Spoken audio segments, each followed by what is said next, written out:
Welcome, everyone, to another episode of the HR and Payroll 2.0 podcast. I'm Pete Tiliakis, and as always, I'm joined by the legendary Julie Fernandez. Welcome, Julie. Thanks, Pete. And when you come back from being on the road, I know we always have a lot of stuff to cover. So I think we're going to jump right in with some news. Yeah. So we got a packed news episode here. We got something for everyone this time, I think. A little bit of HCM, a little bit of payroll, global EOR, some benefits, some other stuff. So yeah, I thought we could get through this. And I was just going to say, I've tracked this market now for more than a decade, but definitely very closely as an analyst for a decade. I can't remember a time when so much there was so much to digest. So it's coming faster and faster than ever. And I'm sure that's AI, right, helping with that. But it means we're probably going to have more news episodes than maybe we've been doing them kind of quarterly or maybe every few months. We might have to do one every month, Julie, I think, to keep up. Well, let's do it. And since they're easily labeled, some folks are looking for that. And then some folks just want to hit it a little bit less often. So yeah, absolutely. All right, let's see. I want to start off with this first one. I don't know if you saw this. I won't spend a lot of time on this, but Time Magazine, time.com had the top, I think it was 250 work tech companies in 2026. I don't know if you saw this. Did you get a chance to check that out? I did. In fact, I was just perusing it for certain company names just to see who made the list that might be on our normal talking points, right? Yeah. I mean, look, a lot of the characters that we talk about here, right? Workday, Deel, UKG, Prism, lots of the companies that you would probably know. Okta, some of the stuff you use in your work. ServiceNow. Yeah, ServiceNow. But what I thought was interesting, though, Julie, is in the methodology, they looked at 5,000 companies, right, through desk research, which means online, right? Online application forms and collaborations, as well as other data and market intelligence companies. KPIs were evaluated to determine the top work tech companies from thousands of companies. The evaluation looked at, here we go, financial strength, as well as revenue, funding, market cap, annual reports, company websites, various different information. But also the evaluation looked at how the evaluation of these industries impact. So I thought that was interesting. There's a bit that goes into that as well. So just a little bit different thing. Normally you kind of see, best employers is my point. Yeah. This was a little bit more into the impact that they're making and how they're growing or behaving, I guess, in the community. So yeah, and a lot of that was on, kind of the embracing of integrated AI, which I found interesting. And I know you're going to post the link in our show notes, but it wasn't always the employer of record, right? It was just a wide variety of, different niche areas in addition to core areas that were supported, and not even always. It didn't feel like the number one cloud software group is not a recognized name in the HR tech stack space for sure, right? So, but apparently very forward with AI in this write-up of why they were number one. So yeah, exactly. Interesting. Yeah, it was cool. Interesting. Cool. Any surprises here? Did you see any companies you didn't expect to see on here, Julie? No, actually, but I did. It's a big list, so the ones that you would expect to see, the ADP, ServiceNows, the Workdays, Oracle in there. 2 EWAs were in there. Pay Active, Daily Pay. Yep. Some of you got into the smaller. You get into a lot of the talent guys were in there. Yeah. Benefit Focus is some benefits guys. So it was really just this broad domain list that was kind of cool to think about from a different lens.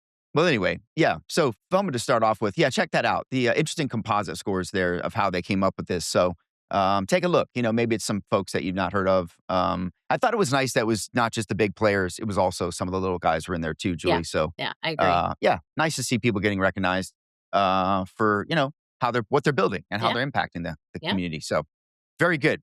Okay. Let's like I said, I teased in the beginning, Julie, we had something for everyone, right? So let's start off in the HCM lane. And I know you got some news over there too, but I got a couple of big things that I think we ought to talk about. So the first one is that isolved has a new CEO, Michael Haskey. I don't know if you're familiar with Michael. We've got to meet him as analysts. I've known him over the years from his time at ADP, as well as probably more notably as I believe he was president and chief operating officer at Paylocity and helped with some of the scale over there, as well as Paychecks younger in his career. So he's been around, let's say. He's been around the block. Yeah, perfect addition, I think. And I've been isolved's a client of mine. They've been a client for a long time. I've worked with them very closely. I always, even before that, as a researcher, when I was with Nelson Hall and I was studying isolved when they were much younger, years ago, I always thought very highly of their C-suite. I thought they had a very strong C-suite with Mark Duffel and James Norwood and the team over there. And so when those guys began to retire and move off, I was excited to see what they would do next. And I think Michael's a great addition. So really, really excited to see it. Now, Michael's first move, right? Very, very ambitious and also very, I think, going where the ball is. They are transitioning isolved into a workforce capital management category, right? Creating their own category of platform. And that is heavily AI and agentic driven. And so you can see here some of the first pieces that they've put out of that is a new partnership with Anthropic, which means Claude, and a connector whereby you can actually act upon various different use cases from an HR perspective and a workforce perspective inside of Claude, touching through MCP and integration over to the isolved platform. So very much what I think you're going to see more of, and we're going to talk about more of here in the news with some of their peers, is that connectivity and interoperability between your AI platforms where people are beginning to do more work and the HR platform, which means we're kind of leaning into that sort of headless world, Julie, of does it matter where the where it ends up? It only matters that I get the answer that I need or the data that I need or the transaction that I need. So very interesting move here, and I think very bold. But I want to pause there and get your thoughts on this category of workforce capital management, and then this new sort of convergence of HR into AI tools, kind of opposite of maybe AI tools coming into the HR platform. Yeah, well, first on the kind of category title of workforce capital management, or WCM, I guess that would be. I think we're ripe for something. After all, we've gone from the personnel system to HRIT to HRIS to HCM, like to a lot of WFMs out there, and so it feels like why not, right? We'll see if that sticks. The thing that also caught my attention is how much more we're hearing about Claude, and especially as they launch co-work, right? And how the inroads that is making into workplace AI. And initially, early on, it was Gemini, right? That was supposedly had the advantage. They do a lot with the talent D side of the house. And so there's also underlying this, I feel like this little battle, of what can I do with Copilot, and then who's maturing the most quickly, which doesn't mean that others won't catch up. But, I see an awful lot of Claude and co-work, being a key driver right now for speed and some pretty great outcomes, honestly, in great format and kind of usable and polished looking stuff that others are still a little bit behind on. Yeah, 100%. I mean, look, I think it's just the same thing we've been seeing for many years now, right? Bringing bringing HR in context with work, right? And bringing it where the work is happening, and work is now happening in places like Claude, right? And in OpenAI and in other solutions. So yeah, very indicative of what I think you're going to see. And look, I think we've been talking about total talent management for many years and blended workforces. This is very much now a blended workforce, right? Humans and agents. And, you're going to have some employees and humans that are part-time and some that are full-time and some that are contract and some that are not. So I think you're going to have a very mixed organization that you need to manage. And that workforce capital makes a lot of sense, I think. So yeah. And hey, listen, one more thought on that is, practitioners don't miss the fact that this is a system of record that is building and expanding its AI agent workforce and capabilities. So, early on, tapping into what your own strategic platform is doing is oftentimes the fastest way to get anywhere. And, that might have been just features and functionality initially, but now we're seeing the platforms and the systems of record, the things you already invest in, kind of race also to get, more faster and get to outcomes. Sure. Yeah, absolutely. Absolutely. All right. So moving along, going over to HiBob, right? Yes. A similar HCM sort of construct here happening over at HiBob. They have introduced or brought really their people intelligence over to the Slack bot. So think Slack, right? Where a lot of work goes on. I know a lot of organizations that live on Slack. I use Slack actually a lot with some of my clients.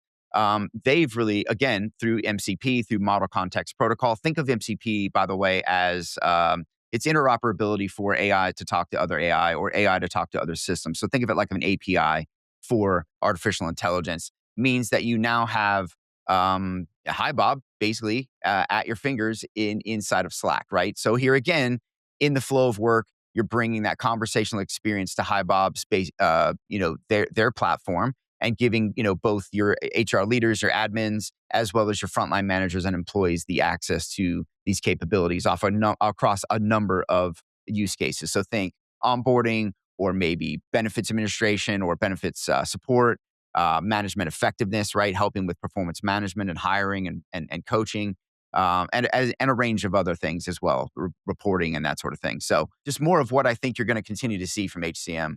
Yeah, and Pete, I think for those who might not be familiar with Slack, safe to say that's an equivalent to Teams, right? Teams chat, and Yeah. just a different platform that other companies use. So if you're not familiar with Slack, you could think about it as HiBob embedding that into Teams chat, only Yeah. using Slack. Yeah. Reminds me of of kind of like the Teams and Zoom thing, right? I mean, I think Slack is came up in a very tech side of the industry, and just very well beloved, and not as as I will say forced upon you as maybe Yeah, Teams and Microsoft there you has go. been. So yeah, There you go. there's a love hate for Teams out there. Some people hate it, some people love it, but Yeah. all good, all Hey, good. since we're in the So AI and in the AI space, maybe we should go into yeah. the Workday announcement before I flip over to the more services related one that I have queued up for us. Yeah.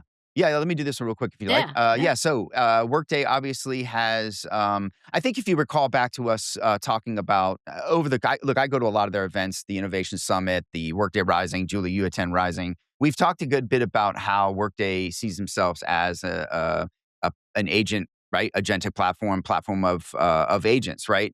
And a big key part of that is being the rails, right? They talked about being enterprise rails and how important that is of controlling these solutions, the governance of these solutions, right? The data access, the systems access. So think now along that lines, and you can see, right, the new agent passport that Mm-hmm. Mm-hmm. Workday is putting out here really lays right, neatly into that, and oversees and helps you test and verify that the agents touching your Workday solution, and third party, whether they're internal or third party built, have continuous monitoring and continuous controls, if you will, which we all love, right? We all Yep. need, Yep. especially in our world, payroll benefits, all of it, right? We need good controls over our data and protection of what these agentic solutions and automations are actually doing. So, just makes a lot of sense when you think about what Workday's building from their enterprise Rails perspective. And yeah, just getting a lot more mature in this area, in that governance area, I think. Yeah, I think so. And it really does underlie the whole idea of moving from a system of record to a system of agents and platforms, that all need orchestration and governance, an ecosystem play and not just product features. And I liken this, you might have announced a few of these as well. Besides Agent Passport, they've embedded some features and functionality into their AI developer tooling, for building and connecting the agents and adaptive decision intelligence. So there's all these independent things that are kind of coming together to build out a pretty robust ecosystem Yeah. that is more than just the products and features. So very cool. You can see it in action. It's moving fast. Yeah, I agree. I mean, I think that's what people are going to need, right? You're going to need some sort of platform, some star command to make sure that you're monitoring all your robots, right, and all your people and all your assets. So Yeah, yeah. that's going to change a lot. So yeah, I think you need it. So I love what SaaS is really going to become, especially the HCMs and the ERPs. Okay, Yeah. all right. What do you got, Julie? You got Well, something still in the HCM world, right? yeah, I had one in HCM, and actually, this probably goes back a few weeks at least. And we talked about UKG at your event on the events episode that will come out right before this one. But a new thing crossed my path, and that is the acquisition by Argano of Ascend, who is a premier partner, Hmm. one of the strong Yeah. partners in the UKG ecosystem of services. And so Argano is a name I was less familiar with. And, as I was looking, their AI forward transformation consultancy, they just started being formed in 2020. Here we are, 5.5 years later. And this acquisition of Ascend is their 12th since being formed together. So they really are, pulling together a lot of things to be a leading UKG implementation and managed services partner across that ecosystem. It's just a little bit their specialty. And so it's more on the managed side of the house and kind of those types of partners than it is on purely building the tech stack. But interesting, and a name that you might see, elevated a little bit more and more as they focus on AI forward deployments and operationalizations, optimizations of UKG. No, look, I think all the HCM ecosystems are really growing, right? I mean, there's more to digest now than ever, right? We just talked Yeah, about that, just the case of this show episode, and I think there's a lot of opportunity for both deployment of these things, optimization of these things, but also change management around the modern things that are coming out. So yeah, I love it. Good for yeah, everybody. All the yeah, ecosystems are growing. I'm starting to see some pop up even around things like Darwinbox, right? yeah, Darwinbox is starting to get a lot of traction. They're starting to see some things. I'm starting to see some more Dayforce absolutely. operations that are popping up. So yeah, Yeah. very cool.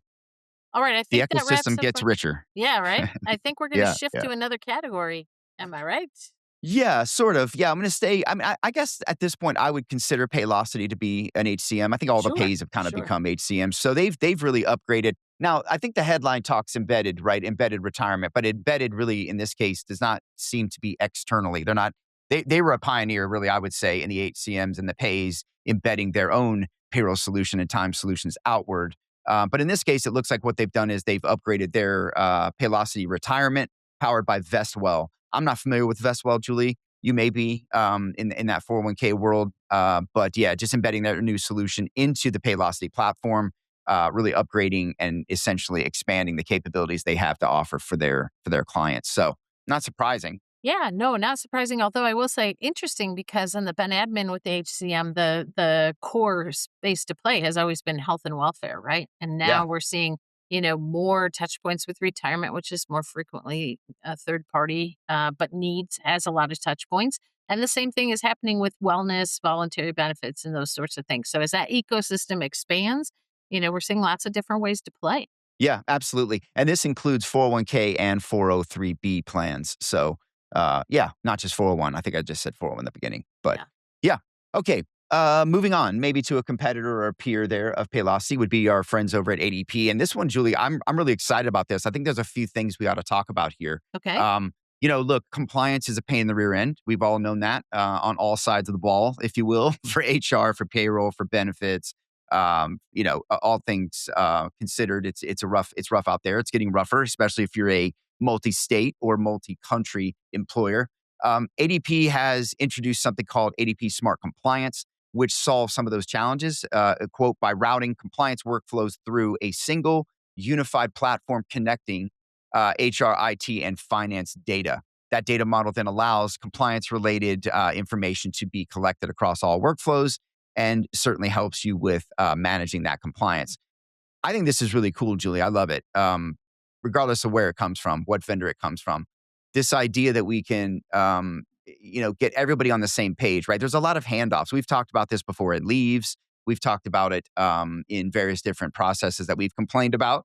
That there's a lot of handoff, and it doesn't always happen in a silo by itself, singularly in HR. And so I think that is the spirit here, is starting to take a step forward of bringing that together. And I think there's another piece of this that I want to talk about too, but I want to pause there and just get your thoughts on this type of a product being available.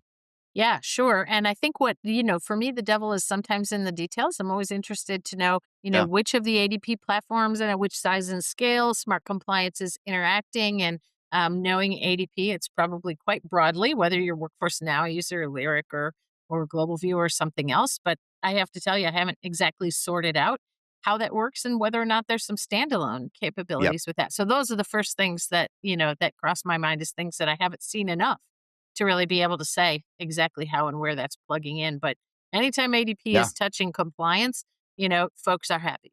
Yeah. Yeah. Well, I mean, just the idea that you can unify your data and workflow together, Yeah. that's a huge step forward, just right? Like Yeah. that's just a big groundbreaking piece of if groundbreaking is the right word. I mean, just a massive step forward for that. So I love it. Now, here's another thing I want to talk about, because when I've talked about, like, anytime I've had a million conversations privately and publicly about the future of payroll and compliance and things. One of the things that always comes up that I say is it doesn't matter if we got every employer in the world at the most advanced and innovative level. if the government agencies don't step up and do the same thing, it all kind of doesn't matter, right? It's like just sort of yelling down a hallway. If we get the government entities involved in that and we have more of an electronic and digital flow to them and back and forth, I think we would have the future could really come to life, right? Yeah. So I love that there is a mention of that. No. I don't think ADP is saying in any way that they're solving Right. all of That this they right. tomorrow.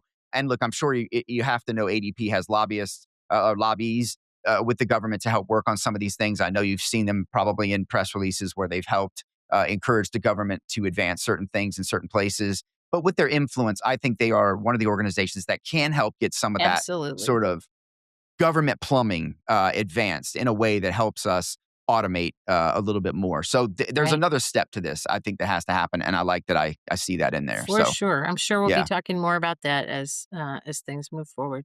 Yeah, compliance is getting better and getting easier. So, Julie, I thought this was interesting. Maybe staying in this little benefits world. Walmart, OnePay has joined the Workday Yes. wellness ecosystem. That's very interesting. Very commercial slant to that, but also a earned wage access kind of a financial wellness sort of slant to this as well. If you guys don't recall, I don't know if people recall this. I didn't study them greatly when it happened, but I do know that Walmart created one. I don't remember what they called it. Maybe it was like One Work or something, One Workforce or something back in the day. They created something internally for employees to help with an earned wage access kind of a solution. And then later they bought Even, which was one of the main probably up and coming players in earned wage access and financial wellness in the space. You might have seen them at HR Tech. I've met them there a few times. I think I had dinner once with their leadership team. They then got together with Walmart, and I think Walmart utilized all of those pieces that they built, pieces that they bought to ultimately create this OnePay solution. And now it's inside of the Walmart or the Workday. And I believe, Julie, I don't know I, if Walmart is a Workday core HR user or not. I yes. thought they were SAP.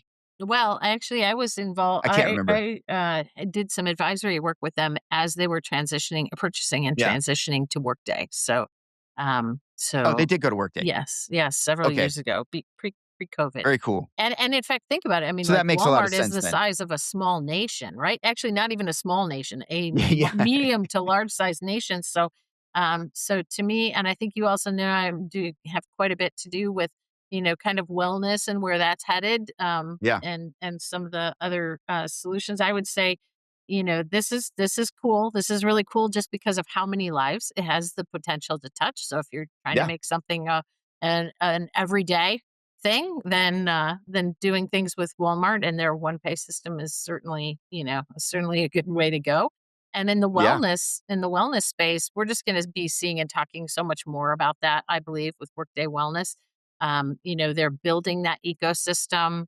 There's probably no less than 20 partners, today that are kind of committed and building in that space. And early leaders on the financial side, like Benepass and Chime, are others that are, kind of hitting that financial space. And so come this fall, I know we're going to be talking a lot more about Workday Wellness and how that's actually has the potential to impact those companies that do use Workday today and their Yeah. ecosystem. So lots more to come on that. Yeah. I think we're going to see more of this, right? Especially in the AI world. But I mean, look, this is a commercial play as much as it is a non-commercial, an employer play, I'm sure, for Walmart. No, for sure. And yeah, very cool to see. It's really interesting. And I think it's cool that we're seeing some of these employer-built solutions. I know Facebook has some. I know we've talked about Hmm. Spotify Hmm. having some being brought to market to commercially I'm sure monetize, but support others.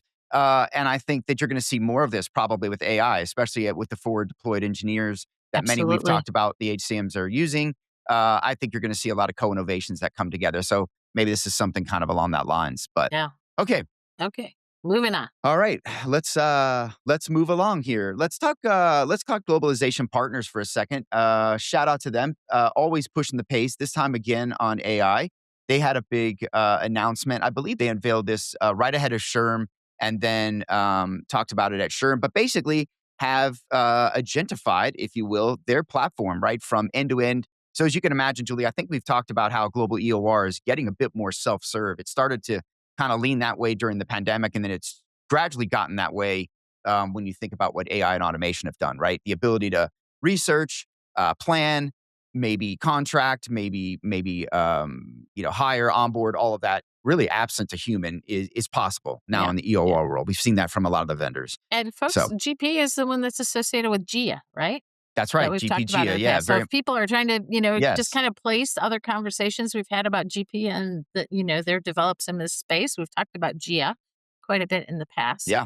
So yeah, Yeah, GPGIA is the what do they call it? A lawyer in your pocket, having a lawyer in your pocket, and an HRBP. Very much something that's open to all of their, really to any organization can license that. But yeah, but now have identified their global employment platform. So really, just along the lines of what I think you're going to see more of, right? More automation here, more automated compliance monitoring, reporting. So end to end capabilities here with agents, and yeah, just right in line with what I think the future is going to look like and what I think we should be seeing from these vendors. So yeah, right.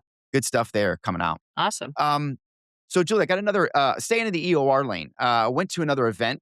We didn't mention this in the event side, so because I thought maybe it'd be good to do it over here on the product side, but I want to get your thoughts on this. So I went to the Multiplier Beyond Borders event in London. Was quite an interesting event. I went last year in New York. I don't know if you recall that. They had one where they did a little analyst day, and then had Okay. a customer event where they did some presentations and things. But yeah, one of the things I thought was pretty cool about this one is, Multiplier really talked about, they got this new point of view, I guess you could say, on their value proposition as being an exchange, right? A global exchange. And not so much trying to be, if you look across the market, we've talked about this a lot, Julie. Many of the EORs have turned into HCM tech platforms, right? Yeah. Yeah. You've got Deel, living the Deel speed mantra out there like a rabbit, running fast. And Speed of you've light. got, Remote and Rippling running right behind them, trying to copy everything they do. But you've got Multiplier saying, hey, we don't want to be all of those things. We want to maintain keep the main thing, as I like to say. And EOR is that main thing for them. Global payroll, of course, comes with that. And global payments certainly are a part of that, especially the future, right? So I thought it was pretty cool, right? It was refreshing to hear them kind of have a different point of view, a different stance, and fundamentally talk differently than what all of their peers are doing. So think of them, Multiplier wants to be thought of as a global exchange for work, right? The infrastructure, the countries, the legal entities, in their case, 150 entities owned and operated by their internal organization, and fundamentally a compliance engine and payments engine to help you reach those destinations that you're trying to reach out to. So lots going on over at Multiplier. I thought it was a great event, a lot of great conversations. I think you're going to see a lot more coming from them on that FX side, that payment side. I think you're going to see them building out more of that global payroll capability, Mhm. and certainly more intelligence and automation across all of that is to come. So Yeah. a refreshing update in the EOR space that's not more of the same. So kudos to Multiplier on focus on what they're good at. Yeah. And great Yeah, contrast to some of the things that we've been announcing from others about what they are doing, right? Recruiting PEO, HCM, kind of where they're headed. So awesome. yeah, It's nice to yeah. Good see a stuff. different take and see where that leads, right? Absolutely. All right, let's move on into global payroll. Our friends over at Payslip, longtime client of mine, just got some new funding. Shout out to Yeah. Congrats. Fidelma and AFA over there at at Payslip. Yeah, so with that new funding, as you can imagine, they're going to be doing a lot more work over on their platform and their AI.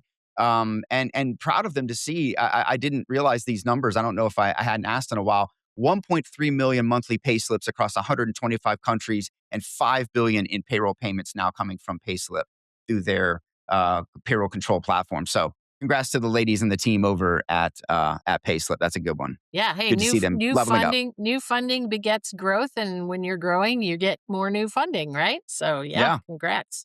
yeah, good stuff. Good stuff. And then I don't know, Julie, maybe you want to talk about this a little bit. Datascale and Strada got together. I feel very confident I had something to do with those two getting together. I'm pretty sure I nagged Frank Leisner about seeing it when it first came out. But Well, we yeah, congrats to Jerome and team. Yeah, we've both been a little bit of nudges maybe in this space. So I was happy to see this as well. For folks that haven't heard, we've got an episode that we did a while back with Jerome from Datascaler that it talks a lot more about what that value proposition is. And it's about the connective tissue, right? That connects local payroll country details to, the kind of middle the engine that has all the information together. And so I'm just super excited and happy to see this. and any that have teamed up with Datascaler, because I think the big impediment out there between organizations are too many solutions believe that there's a lot of secret sauce in the things that they've built out in integrations, or unwilling to think about how they might do integrations differently because it drives change request revenue, right? And so, new Yeah. integration comes with new price tag. Yeah. And I think everything about Jerome's approach, helps organizations think about that dramatically differently. So I'm excited to Yeah. see these two work together. Yeah, yeah, and I'm excited to see data scale popping up in more Yes, the global payroll world. So I think you'll see more of that coming soon. So yeah, absolutely. let's staying in the global payroll lane. Let's talk CloudPay. CloudPay's Okay. new global payroll efficiency index for 2026 is out. Now, this is not just another complexity report. I had a bit to do with this when it launched about 6 years ago, 7 years ago, maybe five. Back in the day, shout out to David Barrick, the Hmm. former CMO there. We did a lot of work together. But yeah, I think you should check it out, Julie. I don't know if you've seen it yet. I always like the way they lay things out and talk some of the KPIs in here. Again, it's not just rankings of where it's complicated, where it's not. It's more about looking at various different things like the time cycles, transactions and incidents per 1,000, things like that. So Yeah. just a good benchmark by country and maybe region for those of you who are interested in that, Yeah. and getting a look at where you feel like your opportunities might lie in those countries. So Yeah, thanks. yeah, And the illusion you made about where countries are more complex and not, I think, is another well known payroll complexity type of a report. As you say, it's very different, but the thing that Strata puts out regularly, right? And this having just a very different angle and a different bent to it, and a great piece of research. yeah, yeah, absolutely, absolutely. I always appreciate those. And there's several now, right? What do we have? Yeah, Like TMF, I think does one. There's pretty long. The one over at Strata is quite long. I think it might that's be the right. oldest. So Yeah, I think it yeah, is the longest standing. Yeah, so there's a few out yeah, there, and they all have their own little angle and bent. But yeah. check out the CloudPay one. I haven't seen the most recent findings, so I'm excited to search for it and dig in. Yeah, the PEI, the Payroll Efficiency Index. Yeah, check that out. Excellent. All right, let's shift over to still kind of EOR-ish, but a bit global payroll here. We're going to talk remote for a moment. All right. Remote, I thought it was interesting. They put out an article in TechCrunch, right, talking about their new remote MCP, which is, again, a model context protocol allowing for you to connect agents to other solutions and have external workflows back and forth to your HCM or other key systems. So very much in line with what we're hearing and seeing all the HCMs doing. Many of these solutions like Remote and Deel and Rippling that are technically building HCMs, global HCMs, are really falling in line with that. But what I thought was interesting to see, though, is that they mentioned passing 300 million in ARR, but with a 50% revenue per employee increase due to AI adoption. So I guess you could say they are living the drinking the Kool-Aid and fundamentally leveraging AI themselves to apparently really drive some efficiencies there too. So hopefully their clients will get that as well. Yeah, and look, like for those of you, especially practitioners that just try to keep up with the terminology, this is the second time in this news release that we've talked about MCP, Model Context Protocol. So that's probably going to become a thing, right along with the WCM terminology that we talked about a little earlier, right? So Yeah, um, yeah. I think we're going to see more new categories. Yeah, no MCP, FDE, all that yeah, stuff, right? FDE. You're There's going to another one that came more. up last. You're going to hear more of that with AI, but yeah, new categories coming. I think you could see that happening. Totally, totally. Yeah, All right, so let's stay in the EOR space, a global HR space with Deel. Deel launched a new stablecoin wallet, which I think is really on par with what you find happening around the world, right? Stablecoins are popping up everywhere. I've talked about the stablecoin over at PayPal. There are many other different versions of that, all tethered to the US dollar, all stabilized by the US dollar. And I think fundamentally the future of money movement, probably the future of health, wealth, and retirement too. When you think about the speed of being able to put money into accounts and move it to different things, I think that's what you're going to be seeing more of here. So very cool. I think you'll probably see more of the EORs probably follow suit as well, especially the big ones with the HCM platforms. yeah, Very yeah. likely to do the same. Well, wouldn't be a news Yeah. episode without those guys coming up with something, Yeah. right? Oh, deal speed is a real thing. I've talked about that. They've always got their foot on the pedal. And yeah, and they just did the big deal, I think it was event. I don't think there was any products that came out of that, but we'll find out, I'm sure. The other thing I thought was pretty cool, Julie, they announced they are now on the sleeve, the kit, the uniform, if you will, of the Arsenal Football Club over in the UK. I think that's pretty cool. Arsenal's big team, and being on that sleeve is pretty neat. I saw it actually. I was over. I think I was in London. Yeah, I've been so many places lately. Yeah. I was in London and actually saw some of those in the store. So I think I've always talked about this. I think, when you've got a Super Bowl commercial, when you've got a golf shirt, a golfer with their, Workday or Oracle or whatever on a shirt, I think it's cool, Well, right? It's good for the HCR talk world. about great timing. I mean, I have a family that's relatively into FIFA, and some of that, and the Arsenal is a well-known team. So awesome Yeah. to see Yeah. that, and very timely given all the to do about the FIFA Yeah. games right Yeah. now. Yeah. Cool. And shout out to Alex, the founder of Deel. I know he's a big PSG fan. Paris, was it Paris Saint-Germain? Yeah. So I asked him, I Oh tweeted no, to him, now I we said, have to hey, worry about whose how teams are soon? favored. Yeah, how soon are you going to get on the front of the PSG kit? So Okay. no answer on that yet. But hey, you never know. You never know. You got Somebody will you do it. got to you got to poke and see if you can get a reaction out of somebody Yeah, all the time, I don't you, love it. Pete? I love it though. EOR though on a kit. I mean, that's pretty cool, right? I remember when. Yeah. Do you remember when it was either Ultimate? It was before they were together. I think it was Ultimate was on the Heat jersey Yeah. for a while, or on the floor or something. I thought that was pretty cool. That was kind of the beginning of HR tech sort of Hey, getting really mainstream. So yeah, and it's Super good Bowl stuff. commercials, you don't find anything more witty Yeah, than that, right? Just thinking about the dollars it takes yeah, to make that happen. I know, I know. Yeah, Yeah. Papaya, right? Papaya had the Yeah. Super Bowl commercial. Exactly. So, but how cool is that? Global payroll at the Super Bowl, right? Yeah. All right. Let's round this out with one more in Okay. this lane, Julie, in this EOR payments world. Payoneer, right? Our good friends who bought Scott. They bought our friends over at D. Coakley's company over Boundless, right? Brought Boundless, those yeah. together underneath their global payments capability. Has been acquired by Nuvei. Nuvei is fundamentally a POS, right? Think of it as your when you go into a restaurant or you go into a retailer, you've got to pay your bill. There's a POS system there that is fundamentally operating their revenues in and out. Basically, you imagine now you've got POS pairing up with global payments and global payroll and small business, presumably cross-border employment capabilities. You can see where this is heading. Reminds me a lot of what we heard when the Bitwage, right, got acquired Mhm. by a bigger financial services organization that is bringing that into a broader play here for fintech. So, Yeah. yeah, very Well, interesting. We've here's seen what some of this in the US. They haven't seen it globally yet. So, Here's what I think is really interesting about that, and yeah, that is, what does that do from an industry alignment, right? A lot of times this point of service is very industry driven, and HR tech hasn't necessarily, it's been really broadly cross industries, the way that HR yeah, operates. And so when these things happen, I always wonder, how that impacts the broader market for the acquiring company versus kind of puts yeah, them in a specialist role in the industries of the parent. So we yeah, might yeah. see a lot more of that. There are some industry specific things that go on, and it could be that's the faster way to growth sometimes. Yeah. Yeah, and making a platform, right? Having more than just one hand, being a hammer looking for a nail, you can have a lot of solutions to offer. But notice how much we talked payments up and down this, and Yeah, some of it, much of it was not primary, right? It just goes to show you the value right now of digital payments, digital money movement, and more importantly, cross border FX. I think you're going to hear that story coming, in more and more places. So keep an eye on that. yeah, But yeah.